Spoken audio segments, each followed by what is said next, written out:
Madam Secretary, thank you so much for being here today. I want to start with talking about HBCUs. So Alabama has more HBCUs than any other state in the nation. We are proud of the work that is done on those campuses. We know that it helps strengthen student experience, our workforce, our communities, and our future. So if you look across coast to coast, there are about 285,000 individuals that are attending HBCUs, and the Strengthening HBCU program has about $300 million annually allocated to supporting the operations and student services and academic infrastructure. So can you walk us through in the President's FY26 budget kind of what you have put in place to continuing to make sure that our HBCUs can thrive and provide that educational opportunity for so many students that otherwise wouldn't have it? Well, in a word or in a very short sentence, we are continuing the education support and the budget support that have been for HBCUs.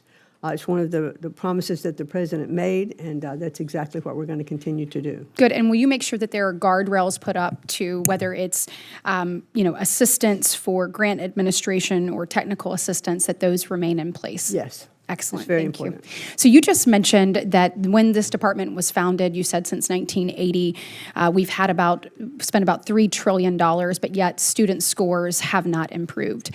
One of the reasons I ran for the Senate is I want the unseen to be seen. I want to close the gap between the have and have-nots, and that is why I am so excited and thrilled about your support and commitment to educational freedom and opportunity. When you look at a state like Alabama, we have the Alabama Accountability Act, and we're working to help families better have access to educational opportunities through scholarship, tuition, and tax credits. But we know that the demand it far outpaces the actual supply.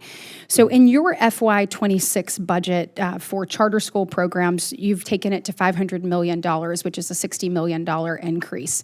Thank you. My question to you is can you walk us through how these funds will be used to expand options, particularly in rural communities and underserved communities? So when we work to close that gap, these parents have an opportunity and a choice for their child. Well, thank you very much, Senator Britt. It's very important to the President that all students have equal access to a quality education. That's right. And one of the things that he has said time after time is that no child should be trapped in a failing school, which is one of the reasons why he wanted to expand the amount of dollars for charter schools. And I have visited several charter schools and public schools too, already around the country. We can see how innovative that they are being, how creative they are being, with their curriculum, with their content. They are, in most instances, they are outperforming the public schools in that area, in which when I talked to Governor Reynolds, I said, there's always concern. You have charter schools or freedom of, or choice for schools that public schools will go down. And she said, it's just the opposite in Iowa. She said, our public school levels are coming up. The competition is really great. Parents are more involved, and that's one of the requirements.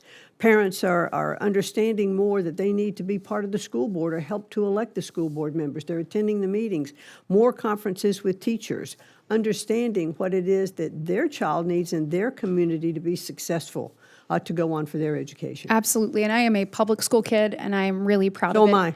And I want to make sure that where we have children who are trapped in a failing school, that they have an option and an opportunity and a pathway forward, because education is the great equalizer. As our colleague Tim Scott always says, it is the closest thing to magic that we have in America.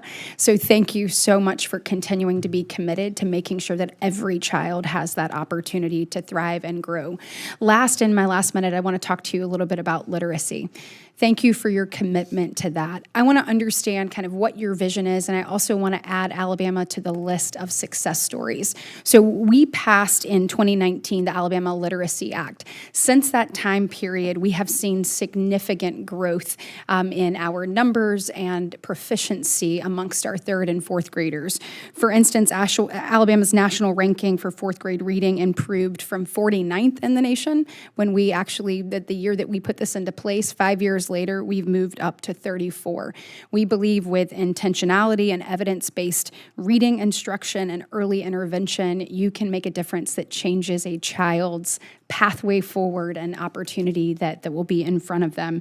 So just want to talk a little bit about that. If you can tell me what your plans are there and how we can continue to support great work that's being done in states like Alabama. Evidence-based excuse me, literacy is number one on my priority list. And I want to make sure that we are providing the information and the tools, to states for them to see the success that other states have had.